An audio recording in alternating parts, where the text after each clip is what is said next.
Hi, my name's Emily. I make home education, vloggy, van, lifestyle videos with my 10-year-old daughter Rosie and my 9-month-old Orion. I suddenly realised we're doing something new. We're on a bake something for the neighbours' day, so Rosie has just put together these mince pies. I'm taking them out of the oven for her because it's a bit hot and I still don't trust her with stuff like that.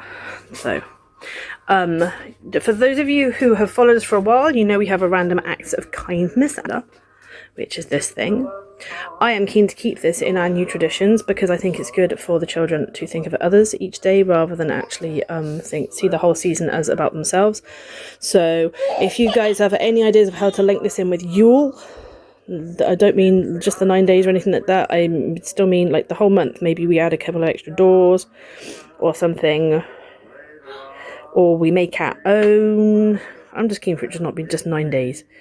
And we'll call it our Yule Random Acts of Kindness calendar, whatever, and leave the word Advent out of it, whatever. And we're just trying to celebrate. We're trying to do Yule more than Christmas, because Christmas has become very commercialised and all about the gifts and all about how big can you make it, how colourful can you make it. It's no longer about family, it's no longer about getting together with people and whatnot, and Greg's into the feasting side of it, so he's going to organise the food, I think. The kids only get one present a day for either 6 or 9 days, depending which one to do. We're doing 6 this year because I'm just coming off maternity. And it means that the children get to appreciate one present for a whole day before another one's thrown at them, rather than this whole next business that goes on with too many presents on one day sort of thing. So I got nothing against Christmas as such. Yule is about the winter solstice. It's celebrating the dark into the light, honouring the Earth's natural cycles, and all of these things each day. They're designed to put the family together to try and do something as well. And I'm going to amend them at some point because Rosie's gotten older now, so I probably will try and make them a bit more family orientated. Something we can do as a family each day. The baking one's nice. We've got flour for making something for somebody, drawing something for somebody, so we can make it a family project and actually like just enhance that feeling of family time rather than it being solely about the gifts, which is what I see all my friends are like. They've already maxed out their credit cards buying their kids and families gifts, and it's like it's not meant to be about that. I just appreciate if I see my family now. So yeah, we'll show you what we get up to. So self-explanatory, 37 weeks, he's getting so big. And then Rosie did her gang show a little while ago and her pictures came through. So this is her in her gang show. Spot the Rosie. She is in there. She looks so proud of herself. She's so happy doing it. I'm so proud of her. She did a really, really good job. They don't always get in the first year of the audition either, so she did a really good job. It was a lot of late nights. It was a lot of work. And she threw herself into it. So fair play to her. Pirate at the back there. Not in the red, on the far right. So, yeah. I spot her straight away. I wonder if you guys can. But she's done really, really well. And she lost a friend during it, though, unfortunately. She wasn't being dropped off properly and caused a row with the adults. There's a story babies last week. The last 2 are Christmas stories, so this Thursday will be one. He's getting more and more bold to crawl away from me and explore on his own. He loves those lights. And he's off with his little friends there on the other side of the room. He's really not scared to go off on his own.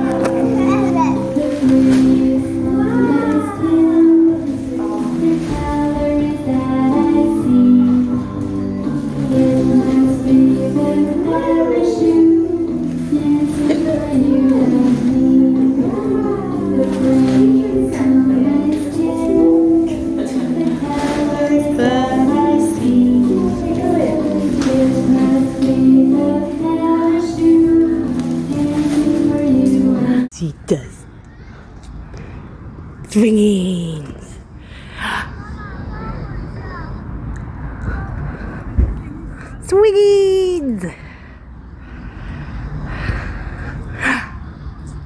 Boo! Boo! Boo!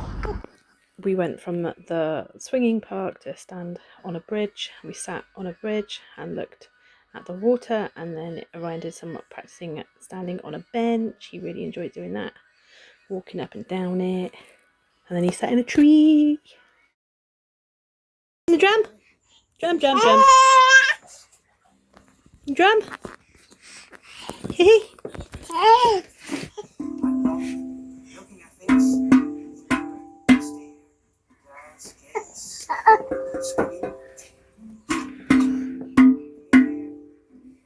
Peter drum.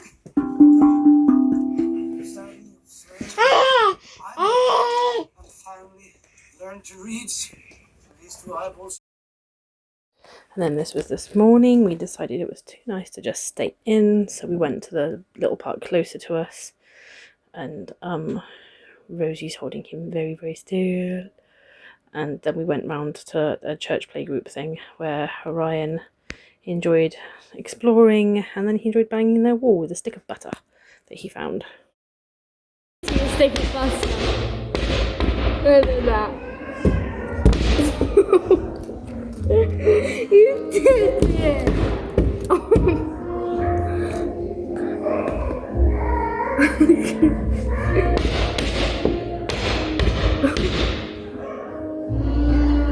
So after all that, he's sleeping right now. He's actually fallen into a little routine where as long as he has a nap between about 9:30 for 40 to 45 minutes to an hour, and then another one in the afternoon about 1ish till 2, half 2ish. He's actually going to bed about 7, and then other than the fact that he wriggles around in his sleep, he's mostly sleeping through the night with the occasional just one feed to settle him back down again if he does wake up. So excuse me, low tone, trying not to wake the baby. We took a flower around for a neighbour today because today was give a flower plant to a neighbour. We missed the lady we actually wanted to see though. She was on the toilet and her son wasn't sort of, oh, come in until she's finished. He was very much, no, thank you, bye. So yeah, we've been having a slow one this year. I go back to work in January. I haven't been particularly impressed with how I've been treated this side of my maternity leave, mind, because they've made me worry for the last couple of months that I wasn't going back to the school I've been in for 20 years. And I've been stressing about where I'm going and having to start again and rebuild and whatnot. And then when I go in for my risk assessment and everything, it's all based around my school. And I'm like, well, how can you base it around my school unless you know I'm going back? And they said, well, of course you're going back. And I said, well, why was it even suggested that I wasn't going back? I've been stressing about it. So, I'm not exactly particularly happy about that. And I also have 100% pass rate on all my students from examiners that go in and stuff. And one of my cover teachers apparently has gone, oh, her kids don't know how to. And I'm like, they do know how to. They just choose not to, because I have to nag them and bug them. We've got a generation of kids that are very, very lazy. I've noticed that the difference between when I first started teaching and now, kids are lazier, sloppier, don't care as much. The parents don't help them as much as well. So it's just kind of like, it doesn't matter how well you teach them. It doesn't matter how thoroughly you teach them. If they don't go home and apply it and they don't go home and practice it, when they come back, they're going to do the same thing they practice, not what you taught them to do. So I just simply said, I think they were probably trying it on with a new teacher to see what they could get away with, because they were always told with me, you have to walk your fingers and you don't slide your fingers around the guitar. You use more than one finger. So, I found it quite insulting to my teaching to be told I wasn't teaching them correctly, and it was like, no, they're taught correctly, but I can't make them practice it. So, methinks maybe a change of profession is in the pipeline, because I'm getting sick of tired of children that don't practice, for one. Really, really tired of that. It's draining. As a musician who loves it and knows what you can get out of it if you do practice, have to consistently persuade children who don't actually have time to practice because their parents don't help them. Their parents keep them so busy they have no time to practice. It's very much. So if any of you have heard of any remote online jobs that are worth doing, at the moment I'm thinking of saving up to try the travel one, because you can become an independent travel agent apparently, where you earn commission back on holidays that you can book for friends, family and yourself, so you can earn money back on holidays. So I'm thinking about trying to get into that as a side hustle, and then if that becomes more lucrative, leaving what I'm doing, because yeah, I just think it's time for something new when I've got something else lined up. Because at the moment I need UC support alongside my earnings, and the UC aren't happy if you're not doing a certain number of hours or not earning over a certain amount. So I've got to match one or t'other, and then yeah. So watch this space, and I'll let you know if anything actually comes of being able to do it, because you get lots of scams online, and I'm a bit worried that one of them's them, but these are ones that keep coming up. I don't want to sell stuff, and everyone wants a holiday. So I won't make this video too long. I will just say we're doing okay, we're ready for Yule. Kids' presents are done, wrapped. Just got a present for Rosie's Nana, because I normally help her with that, because her dad never takes any pictures of the two of them, so I've done a photo book of her year for her Nana, because there's no hard feelings between the two families anyway. So yeah, so I shall wrap it up there and say it's ta from me, ta from Orion, and ta from the Rosie Bear.